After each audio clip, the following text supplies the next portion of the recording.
Picture this. The year is 1863 and the American Civil War is at its peak. A country, once united, is now divided into two factions. The Union of the North, led by President Abraham Lincoln, and the Confederacy of the South, under the helm of President Jefferson Davis. It's a turbulent time filled with political strife, social change, and most importantly, a fight for the very soul of a nation. The crux of the matter lies in two contentious issues: slavery and states' rights.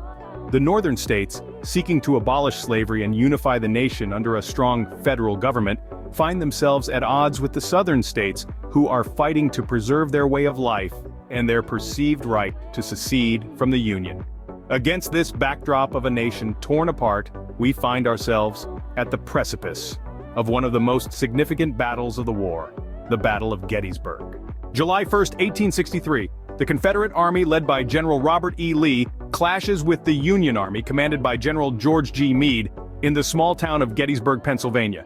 The battle opens with the Confederates seizing the day. Their troops flood the field, driving back the Union soldiers and taking control of the town. It's a fierce start, a hailstorm of gunfire and artillery shaking the ground beneath their feet. Day 2 paints a different picture. The Union forces dig in, holding strategic locations, such as Little Round Top. It's a brutal and bloody day, the air filled with the roar of cannons and the cries of fallen soldiers.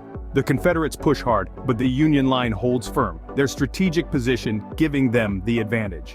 Then, we come to the third and final day. It's here that the battle reaches its climax with the infamous Pickett's Charge. The Confederates surge forward, a sea of gray uniforms rushing towards the Union line. But it's a desperate gamble, one that doesn't pay off. The Union forces hold their ground, their gunfire cutting down the advancing Confederates.